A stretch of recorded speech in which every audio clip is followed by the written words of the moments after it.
go back several times and go, okay, wait. Yeah. I literally had to go back and forward and back. Yeah. Hey guys, we are about to talk about how did we get here for the X-Men. We're going to get into a little bit about why we chose this place as our starting point. We argued about it a little bit. Like, is this really where we want to go? I mean, I voted for House of M, but that's going way back. That really is. That would take several months. So, visually for the podcast, this much of this page is my flashpoint notes. Wow. And then I have all of this for House and Powers, all of this, all of that, all of that, all of that. I broke down issue by issue, and the hard part's going to be getting this into a palatable amount of time. I could probably talk House and Powers for a day. And I'm going to do a thing. I'm going to put it on my website, davidhasissues.com, where I have some screenshots of the data sheets and some specific stuff that I want to upload and give the breakdown, and you'll be able to follow it. Actually, I will have a living document for both continuities. But here's the thing. I can do all of this in one simple sentence. One simple sentence. Well, don't do it until we start recording the... No, but I mean, I can do it right here. Okay, go ahead. This is simple. Jonathan Hickman's a god, and he's amazing. He is. So, is that not enough? I mean, yeah, but it doesn't explain anything. All right, let's boot the actual podcast. Let's boot it. Glad to see you waking up. What's wrong with you? Boot it up. Hey guys, this is David. Hey, I'm Garen. And we're going to do How Did We Get There or Here for X-Men. Here, there, and everywhere. Yeah, for House of X and Powers of 10.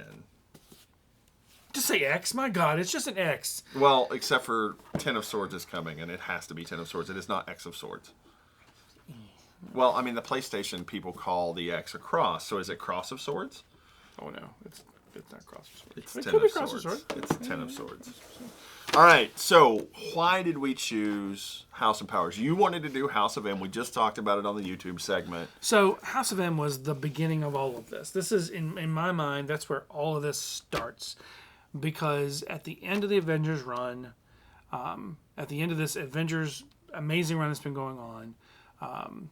Do you mean Avengers? Yeah, I mean, at the end of this amazing Avengers run, way back before Breakout, before House of M started, Scarlet Witch was going crazy. She literally was going nuts. Yeah. And she had lost her husband, Vision, who, that was a weird marriage anyway, but she had 2 children that she literally created out of her own brain, out of her own mind. And I thought it was android juice. I really did. Nope. These are literally children she created. These are the twins that she created, and which are still alive, which is interesting even more. She found out that they were not ever really real, and so she goes nuts. She-Hulk rips Vision in half. The Skrulls attack again. You have Clint Barton that's killed trying to defend Avengers Mansion. All this is So they let it go. They let it go crazy because they know they have the engine of Scarlet Witch to reset it. right. So essentially, Scarlet Witch then resets everything, and basically she resets and basically we see at the House of M. You see the beginning. You see Wolverine waking up on a helicarrier beside Mystique. Well, it's not Mystique, though. It was Mary Jane he was waking up beside, and it freaked him out even more and realized it was Mystique. And he literally is like, what the hell is going on? But that's what's most interesting part. This is again why I believe that's the beginning of everything, because he now has full knowledge of who he is. Back to the very beginning, where he never could regain all those memories, she gives him everything back, not knowing what's going on. So here's a guy who has lived through multiple lifetimes of what human beings would normally live, who has killed thousands, who has died and been resurrected, who's got these gifts and powers. He's been tortured. He wakes up and he's the captain of this elite guard. They're basically Magneto's guard. And Magneto is the prince. The princess is Scarlet Witch. And he jumps off the helicarrier, which is over Manhattan. Hits like 10 buildings on the way down. Just fantastic. It's typical Wolverine. Who wrote that? what is it, Jonathan Hickman? Oh my God! So House of M was this giant reboot, and we could go back that far, and we could go. But that literally. There. If we did that, we'd have to go Secret Empire. We don't know. Sorry, we have to go Secret Invasion. You'd have to go Civil War. You have to go way back to all these huge things. 20 years. Yeah, easily 20 years. So it's a big events. 2019. So this is, and here's the thing. This what most people want to call House and Powers. They want to call it a reboot. That is not in any way, shape, or form. It's not a reboot. It does not impact the regular Marvel universe in any way, shape, or form. It does, and it does, but it doesn't. It does. It does, and it's slowly creeping into the other books. Well, we know that now. But the regular universe is a reboot. The reason I wanted to start with X-Men, number one, is it's my favorite part of the Marvel universe. I like the X-Men better than literally any other part of it. I could almost abandon Marvel for DC if it wasn't for my mutants. And so I got to be honest, I'm a mutants guy. I love them, and so when Hickman was launching this huge reboot, I was terrified. We were all intrigued, though. We remember we was talking about it in the early stuff when we actually started coming back together for the podcast. We're like, what's going on? What are we going to do? Well, and X-Men were not in a good place. No. Xavier was dead, but had come back, but he was Phantom X. But we did have Groovy Daddy Apocalypse. At the end of the Uncanny X-Men run going into this, everybody was dead. Cyclops was dead. Wolverine was dead. Oh, yeah. So Cable had been killed by young Cable. Which still is kind of a thing. So they knew that they had this giant reboot or reset coming. And because they knew they had this giant reset coming, they gave the writers on the X-Men go as crazy as you want to. If you want to kill characters, kill characters. If you want to change someone's power set, change their power set. Whatever you want to do, do it. And so we got some really, really good X-Men stuff and some really, really bad X-Men stuff. And we got Age of X-Men, which was crap. And then comes House and Powers. Maybe my favorite comic book event ever. It literally ranks up there. There's only one event that I like better, and that's the Marvel Superhero Secret Wars. That's the only event that I like better. That's from '84. That's my childhood. It's still to date my favorite event because it involves everybody. I mean, to what? I was 4. You would have been like 13. Right. Thanks for sharing. No, I'm just saying. It's the same reason that I like Teenage Mutant Ninja Turtles and you don't. I was at the right age and place for it. True. I'm sure I would love Secret Wars, but it looks dated when I look at it. It is dated. Yeah. It really is because the art is dated, the style is dated, but it included everything. Every major hero, every major villain. I mean, you had these fantastic characters like Molecule Man was in it. I mean, it was fantastic. But in modern history, by the way, I used to own a comic book store. I've been reading comic books since I was a kid.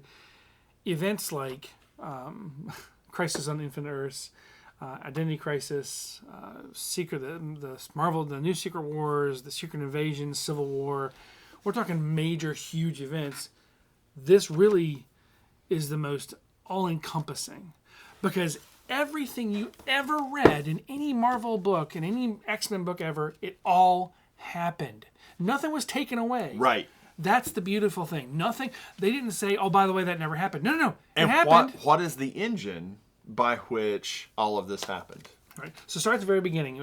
Well, and I'm not sure I want to. So part of me, I went through issue by issue, and I laid out the books in the order that they were our reading order. Yeah, and actually, that's one of the very first notes I have here. And by the way, I keep pulling this book up. This is the House and Powers. This is the complete edition. Yeah. All 12 issues.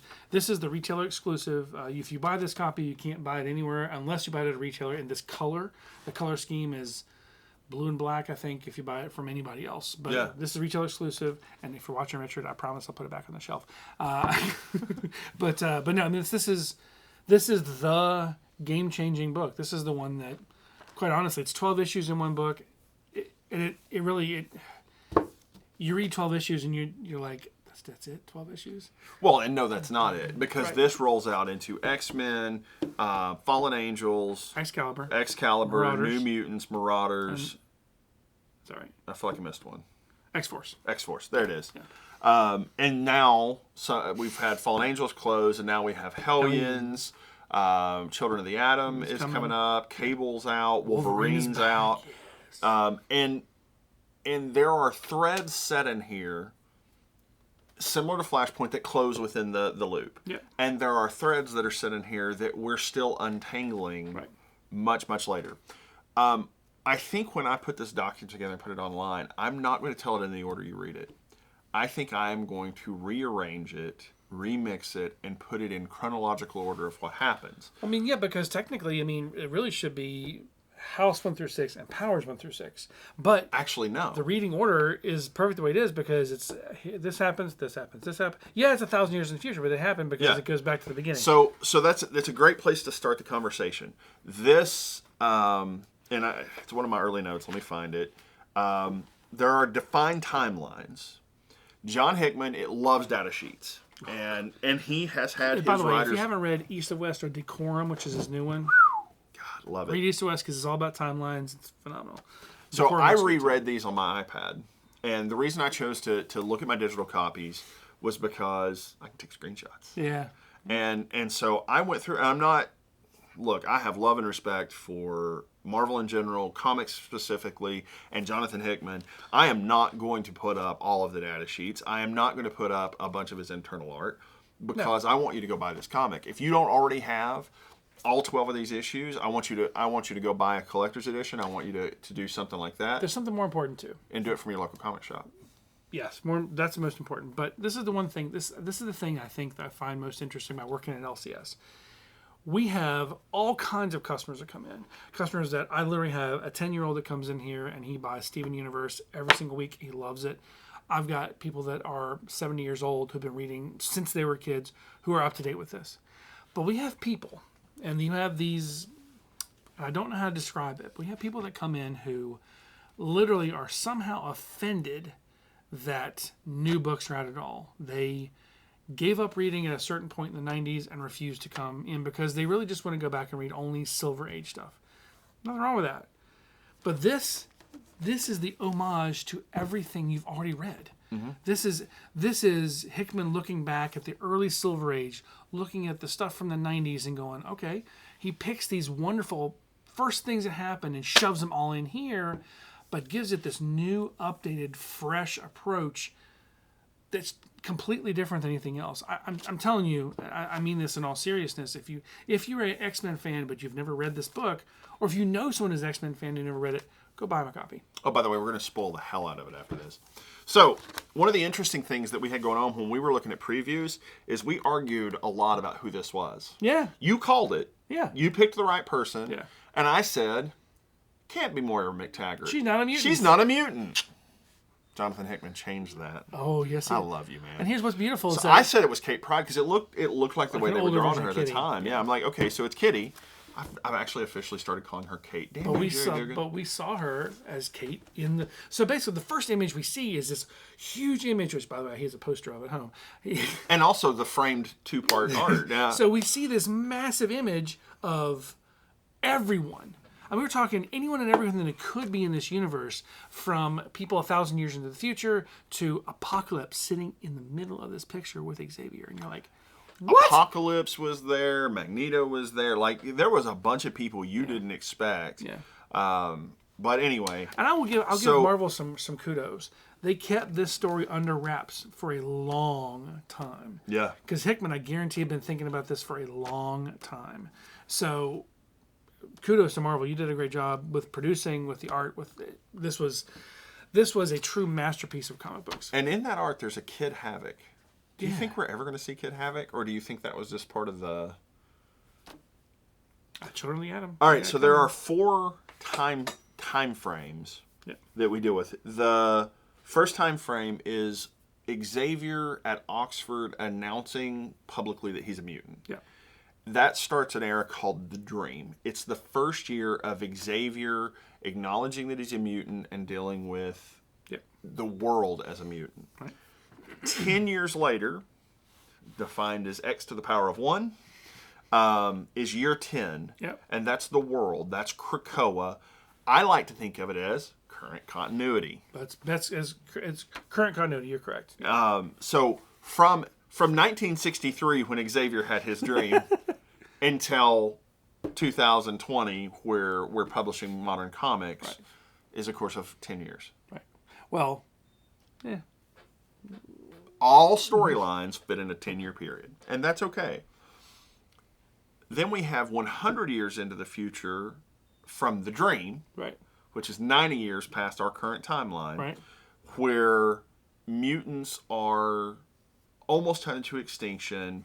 They're living in small groups on different planets. Nimrod and Omega Sentinel are basically in control of the planet, and They use some mutants. They turn them into hounds to hunt down the remaining mutants on the planet. And then the last timeline we deal with, which was the part as I was reading this the first time, and I was like, I don't care about this, is 1,000 years into the future, which is the period of the Ascension. And the Ascension storyline doesn't become important to me until the very last issue of Powers. Powers issue 6 is really, really interesting. That's the most important part of that timeline. Yeah. There's more. There's so much crammed into that one last issue of the story that it brings it all together. Yeah. Yeah. So what I plan to do on the website is kind of put the series of events in order of things that happen. Mm-hmm. Instead of telling it in the order here, telling it in the order of year 1, year 10. Mm-hmm. And all of this opens on Charles Xavier walking through a carnival. He sits down, he's happy, and this strange woman sits next to him. It's Moira. And she says, "You look so happy." He's like, "I'm having a great day. This is amazing." And I had this wonderful dream. And she looks at it and says, "Charles, it's not really a dream if it's real." And he says, "I'm sorry, do we know each other?" And she says, "Oh, yes, we go way back." Why don't you go look and find out? And he goes, "Oh." Now, and reads her mind. Now, remember, we've been told at this point that this is the most important part of the entire X-Men universe in one scene. And he's right. The Hickman says this to us and you see that scene 6 times, probably. Oh, yeah. And you never see it incomplete until House number 6.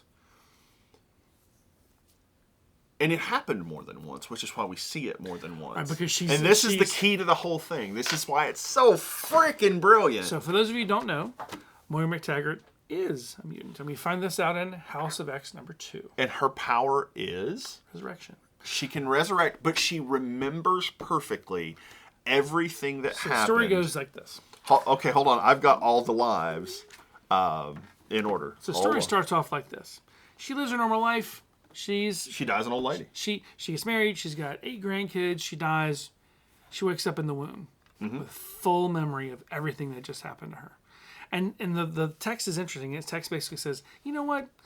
It may have driven anybody else crazy, but it's like you're in your mother's womb. It's comforting. It's okay. Well, immediately, she's a prodigy. She's clever. She's unique because she can walk and read and talk and everything before any other infant is supposed to be able to do these things. She knows everything that's ever already happened to her, so she has all the answers to all the questions. Yeah, it's not that she's miraculous. She's just already done it. She has the experience. Right. So, and she realizes she's already done it. So she seems like a super intelligent person. What's funny is that she goes back and she looks at what her husband had been, and she's like, I didn't like him at all. I didn't really like him to begin with. So I'm not marrying him. Her familiarity with him. Yeah. And she realizes she's a mutant, so she decides to go meet Xavier. Yeah, she goes and seeks him out. And on the way there, the plane crashes and she dies. Right. Reset to life 3. Now, she goes and she meets Charles, and she decides he's a pompous ass.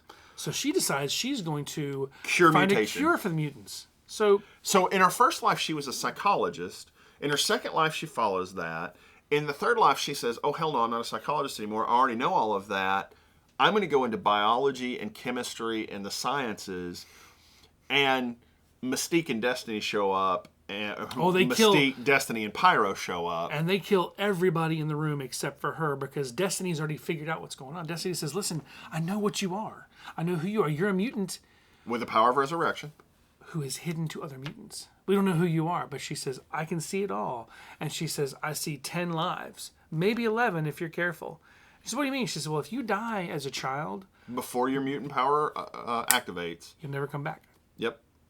So this is the problem. And she takes an illness each time in her early teen years that she almost dies. Yeah, almost dies, and then just she's fine, and that's the activation of her power. And Destiny says, listen, if you're going to make this word, I can go back and I'll find you and I'll kill you before this all happens. And if you try to kill me, I'm a precog, and I'll see it coming. You can't do that.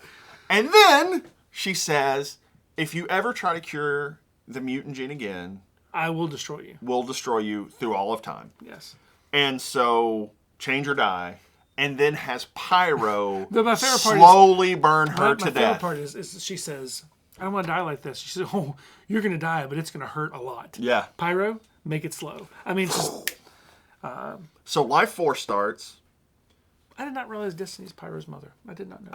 I don't know if she really is his mother, or if he just calls her mother.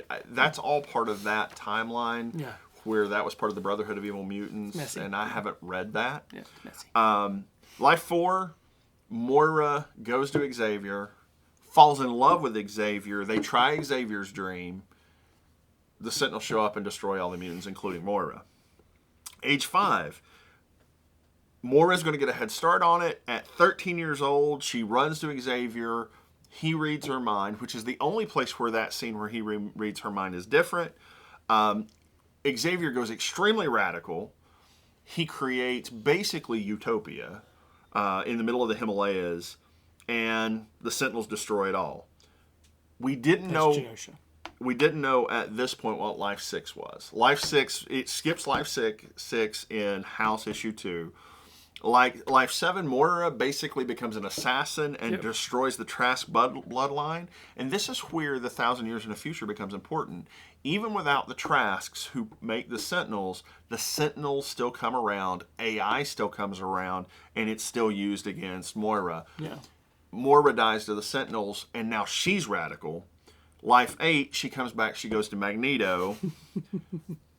Magneto doesn't get taken down by Sentinels. He gets taken down by all of the superheroes. Right, exactly.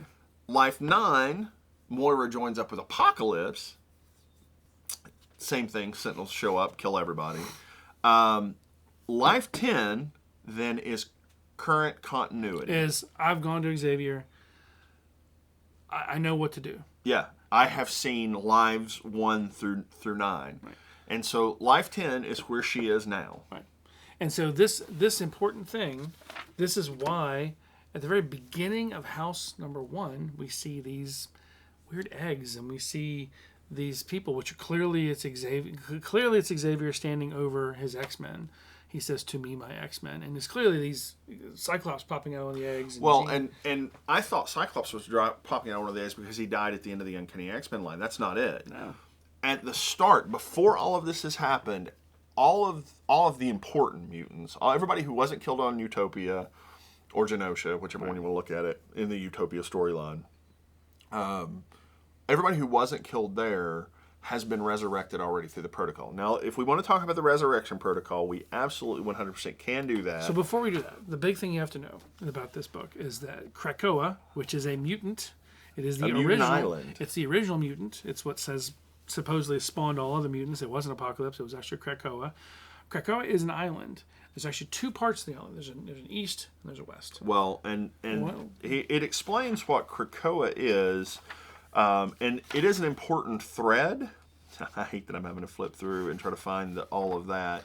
So Krakoa It originally was one island, and you don't find this out until almost the end. Cypher goes with Xavier to Krakoa in year 1 and says, hey man, I want you to speak to this thing for me. I can talk to it psychically, but I get general impressions, not the facts. actual. It's actually him. Yeah. And so Doug hooks up with the island and starts talking to it and gets enough language to where he can speak Krakoa's language.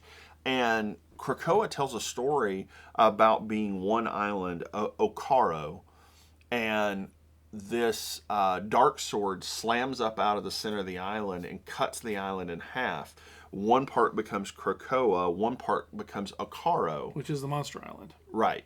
And those two islands are separated. And Apocalypse and his four horsemen show up and destroy the invasion and push it back into the Netherrealm. Right. The dark sword or the twin sword, I forget. I've got the notes here, but I'm not going to take the time to go through all of it. But as a result, Krakoa knows who Apocalypse is well. What's interesting is, so the deal they make with Apocalypse is, the deal they make with Krakoa is, they want to have a mutant refuge where mutants can go and live. And Krakoa says, fine. But in order for me to survive, I have to survive on mutants. That's my sustenance. Mm-hmm. And so basically they have to, they don't sacrifice a mutant. They give mutant blood, essentially. Well, it's psychically feasting off all of them all the time. Yeah. So but it doesn't hurt We don't anybody. find that out during House and Powers, incidentally. We find that out afterwards. You don't, and interesting, it's not hurting them, but it's just using some of their psychic force, and it's taking tiny little bits. And Black Tom is the one that's the big. And by the way, so this is what's interesting about this. So when you look at this book, you look at these characters, you're like, why is Apocalypse on Krakoa? Which, that doesn't happen. Why is Magneto on Krakoa? We don't find out the whys until near the end. But what you find out is that it's open to all mutants. Good or bad, it's open to all mutants. It doesn't matter. And you'll find out, of course, that the Silent Council, they make up the rules as what mutants can and can't do. And so, in issue 1 of House, Sabretooth, Toad, and Mystique break into Damage Control. Right. Now, Damage Control is one of those threads that's out in the larger Marvel Universe. Right. Damage Control comes in and cleans up after superhero throwdowns. Right. And Damage Control comes in and, finds an Iron Man armor that it has been discarded, and it keeps it. Right. And so they're making money. Now, Tony could go reclaim it, but typically doesn't care. Yeah. But it's got Fantastic Four devices. Oh, all sorts of stuff. So they break yeah. into Damage Control to get some files. And what the files are about. The start of the Sentinels program and Nimrod. And as Charles has organized Krakoa, this Orcus protocol has been put into effect. And all of these fractionalized members of all these organizations, SHIELD, Strike, Sword, Hydra, AIM, Hammer, all kind of come together to start this group called Orcus. And the Orcus Protocol says that if mutants ever banded together and weren't fighting amongst themselves, they would be powerful enough to overthrow humanity and evict humanity from the planet. And so Orcus So they use a mother... They're going to build the mother mold. Well, they have a mother mold head. Yeah. Yeah, they have a mother mold head. But well, they've built it. They built it. That all happens pre-issue 1. So Mystique, Toad, and Sabretooth get these files, and Magneto has sent them to get them and have said, very specific rules. Be stealthy and get back here. But very specific, do not Sabretooth is Sabretooth and starts hacking and slashing apart the guards, kills some of them, and they go running back, trying to get away. And the Fantastic Four show up. They stop Sabretooth. And they stop Sabretooth. So Scott reappears. He says, I'll take him off your hands. They're like, no, he's killed people. And he's like, well, haven't you heard Xavier says Krakoa is amnesty for all mutants temporarily? And they said, yeah, not in this case. So Scott says, fine, keep him. By the way, tell your son I said hi. Yeah, and he has a home. Let him know he's welcome anytime. He's a mutant. He has a home on Krakoa anytime he wants. That is a huge thread that we see later. They go back. Mystique takes the jump drive to Xavier and Magneto. Silent Council, who then plug it into Cypher's big computer, and they find out that this mother mold is being built. Right. So they go to Cyclops and they say, Cyclops, we have to stop this. If the mother mold comes online, Nimrod happens right afterward. If Nimrod happens, we're doomed. Right. Nimrod is our defeat. So they send. I've got the specific list if you want it. Nightcrawler, Jean, Scott, Wolverine, and. Oh no, it's more than that. It's Cyclops, Wolverine, Husk, Archangel, Monet St. Clair, whose mutant name is Penance. Jean Grey, Marvel Girl, same person. Nightcrawler and Mystique. Now, my Mystique's job is to plant the flower. No, they don't take a flower with them on the initial run. Maybe they did that afterward. You're into issues of Okay, X-Men. Gotcha, sorry. So that's why I took notes as I did this, so that I didn't Yeah. cross my brain. Yeah. So they go up into space with the whole sole purpose of detaching the mother mold head from the Orcus platform and dropping it into the sun, because they're basically powering it off, the helium and stuff coming off the sun. And this is a suicide mission. Well, and initially they could take a flower of Krakoa with them, but they're afraid that if they do that and Orcus was to get their hands on the flower, they could find a way through the portal, which gets them into Krakoa, which gets them killed. Right. So they say, guys, if we're going to get home, we're going to get home on our own. None of them survive. Literally, all of everyone's favorite X-Men are dead. But wait, there's more. But wait, there's more. This is where we get the resurrection protocols. So let's go back just a second.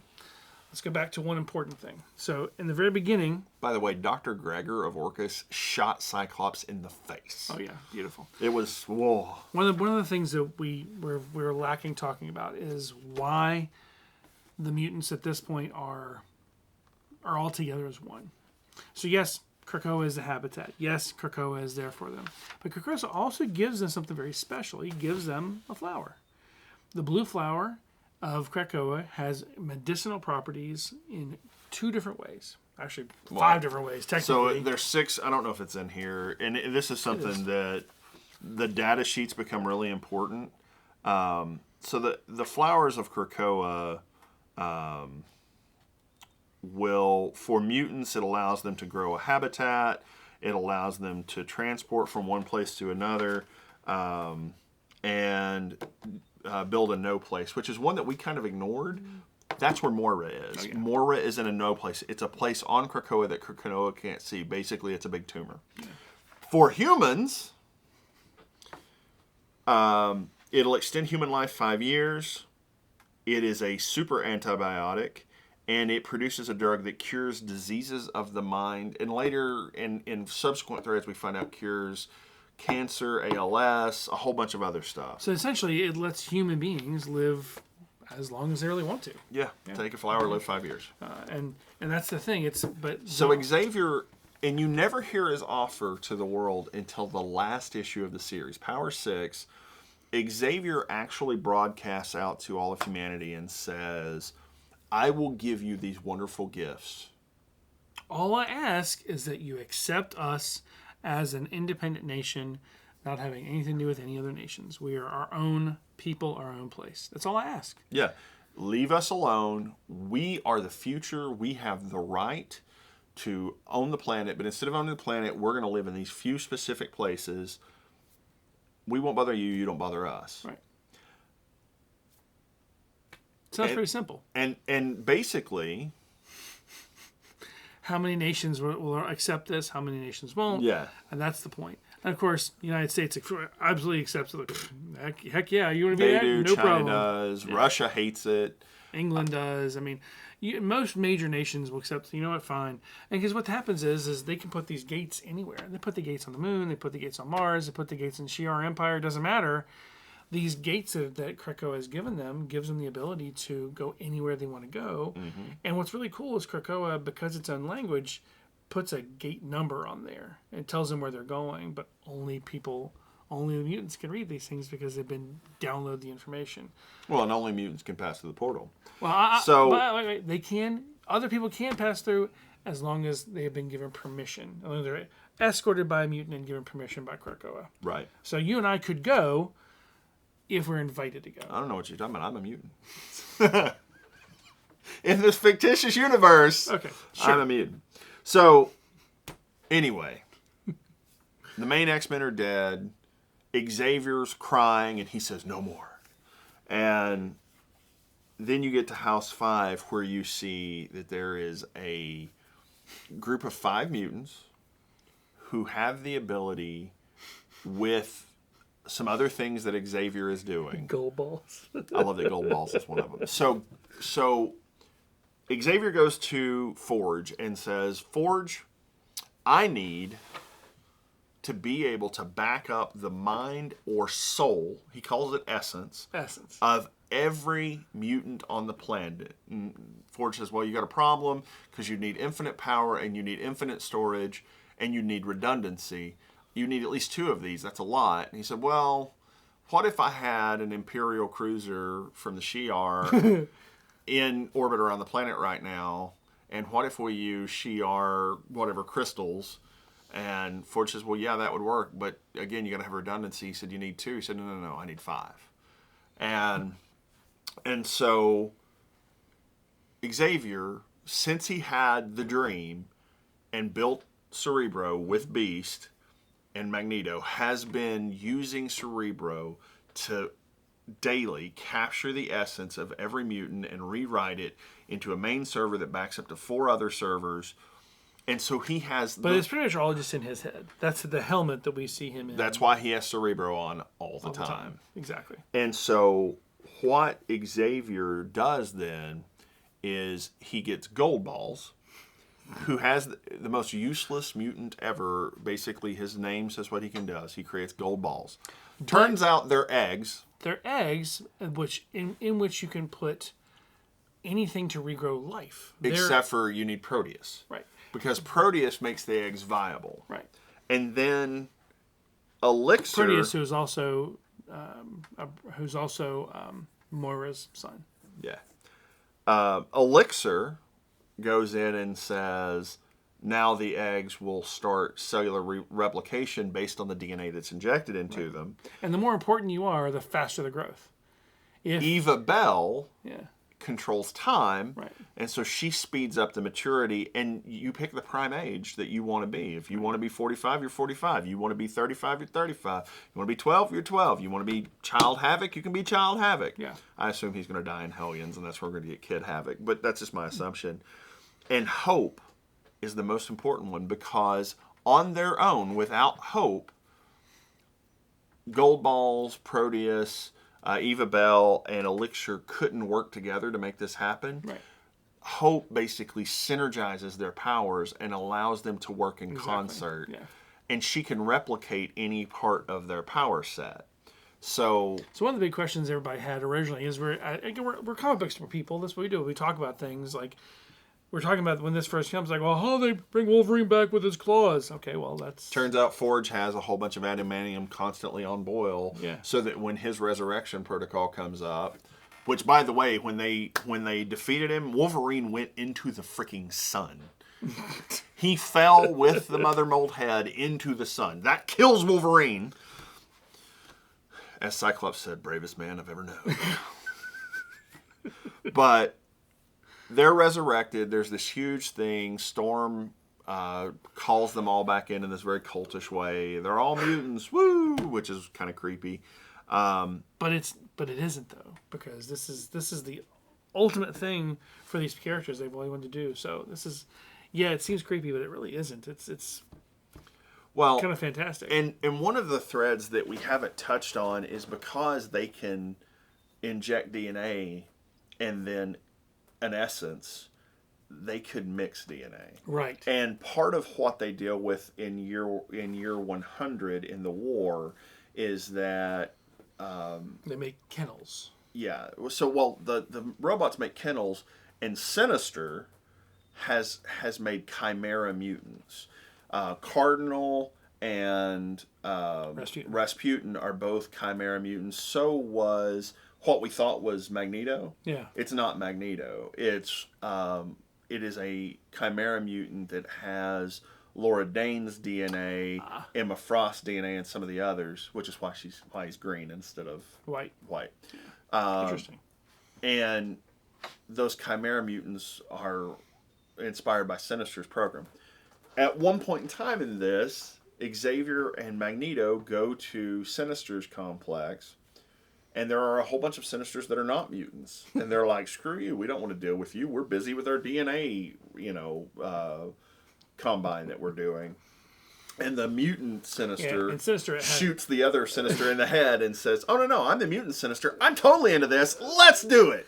This is going to be one of the craziest characters and one of the It's a new version of Sinister. It's not though. He's always been crazy. He's crazy, but it's this friendly talk show host-esque Yeah, Sinister. This I've gone over the edge Sinister. Yeah. It's a new take on Sinister. Oh, Sinister used I to. it's getting bigger. Mine are always gonna be bigger. You can't get me. You can't stop bringing in after. Sorry. It's just. But all right, so ultimately, Moira lives through all these different versions of reality. And in the reality where she works with Xavier, they die. In the reality where she works with Magneto, they die. In the reality where she works with Apocalypse, they die. They finally put her in a stasis pod and keep her alive on Krakoa. And in the year 100, these new mutants that you've never seen before, Cardinal, Percival, Silabel, Rasputin. Black Brain. That's Silabel. That's Silabel. Yeah. And Rasputin go to try to retrieve some data. And what they're trying to retrieve is the origin date of when Nimrod appears. Is created. Exactly. They don't manage to get it. So the data they do get gets them back to tell them where it's kept, which is in Thebes. And Wolverine, who is War, takes the data. Rasputin and Cardinal and the Four Horsemen, which one of them is Krakoa, Cypher. The one of them is the Magneto clone. The other one is Wolverine. They go and talk to Apocalypse, and Apocalypse is like, if we're going to get this data, I have to lead you. And so... Because Apocalypse has to be the one... He has to be the one to distract Nimrod. Period. Right. Yeah, I mean, he's the only one powerful enough. He's the only one strong enough to do it. Exactly. Yeah. Wolverine can fight him, but Nimrod can actually lay out enough power to obliterate Wolverine. Exactly. Yeah. Apocalypse is the strongest, most evolved mutant at this point. So they send Cardinal and Rasputin to cause a distraction with Zorn, one of my favorite parts of the series. And it is Zorn. It is Zorn. actually Zorn. Yeah. Shin Zorn, Omega Sentinel comes. They attack a human gathering. He has a small... He has a singularity. He has a singularity. Yeah. So they've defeated them except for Rasputin. And Rasputin's talking to Omega Sentinel, and she's like, you think you've defeated us, but I'll just open my friend's face here, and we'll all be sucked into a singularity. You know what's at the heart of every singularity? And she's like, yes, actually, I do know. And he says, Rasputin says, cool, and opens his mask, and they just... Bleh!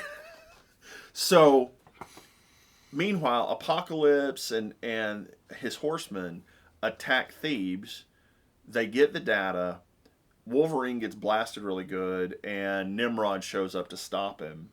And Wolverine says, go, boss, get it back. I've got this. And he's like, if you could see yourself, you would know that's not the case.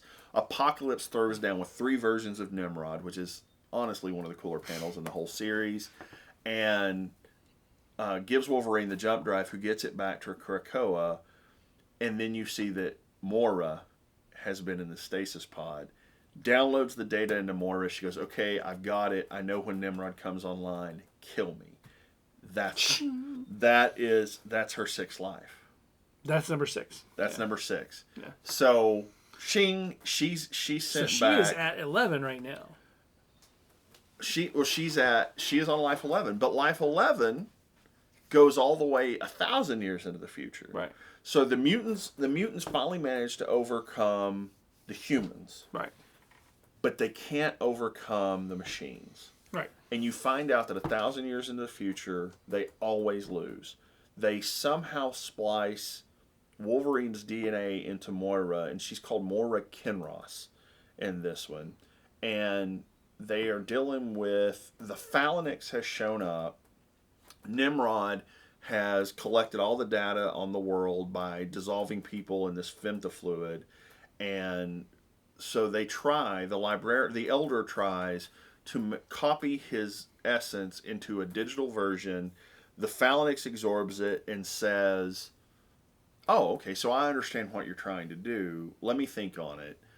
It communicates with its hive mind, and it says, yeah, we'll take your deal. We're going to let you exist and become a part of us. The bad part of that is we're going to destroy your planet. So the librarian, who knows that Earth is about to be completely converted to energy, is walking through the preserve where mutants have been kept Preserved, there. yeah. Yeah. And Wolverine is one of them. And Wolverine and Moira Kenross come out and find out that the Earth's about to be converted and that the Phalanx is going to take over. And there's no way to defeat the robots. So when she finds that out, shink, she's sent back again to, and I think that's her 9th life, but Could be. I've got the graphs, and I actually pick stitched them together, so they're one image. So if you wanted to explore all of that, check davidhasissues.com in a day or so once I have it all posted up.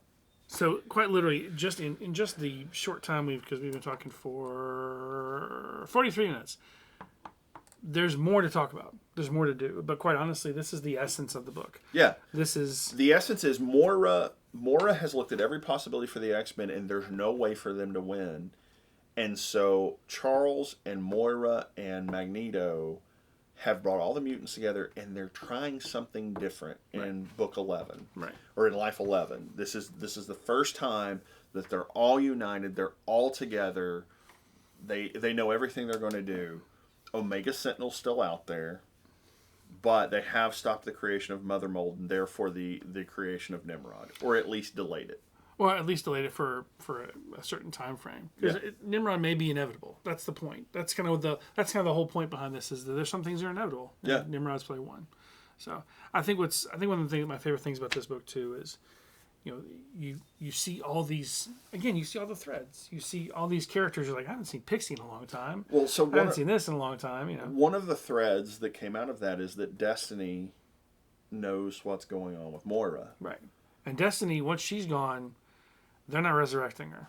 And that's one of the last things you see in Powers number 6 is that Moira has an agreement with Charles and Magneto that no precogs will exist on Krakoa. Because they can find her. Even Because though it's in no space, they can find her, they can still find her. and Moira has to exist in order for this plan to work. And interestingly enough, I don't remember exactly when Powers 6 published. It was within probably the last 12 months, but maybe it was about April of last year. Yeah. But, we're 9-10 issues in to most of these books, and we've not seen Moira once. Not one glimpse of Moira McTaggart, or Kenross, or X, or whatever you want to call it. Moira has been in her no space. Yeah, we're not going to see her until there's something really important. Now, we saw her in House of Powers, but that's it. Yeah. No, there's no mention of her either, which is also very interesting as well. There's no mention of no space. We know all these things have happened, but now what? He set one hell of a stage. So again, this is why when we say, yeah, you're a classic. I've been reading Silver Age books my entire life. I'm not going to change now. I'm telling you, you could still read those books. They all happened. Well, All those events happened. there is a possibility that you could read every Silver Age book that's out there, and then you have no more comics to read. Roll forward, man. This is one of those that, dude, you don't have to read all the stuff, all the dumb stuff that happened, but man, there's some things you got to catch up on. This is one. So with DC, we're going to go straight down the line. It's Flashpoint, New 52, blah, blah, blah. Right. With Marvel, we're going to have to figure out where to go next, because we could go in and start tugging at the threads that were set up in House and Powers and keep talking X-Men, but I think we owe it to you guys to talk about how the Avengers got to where they are. I think we owe it to you guys to talk about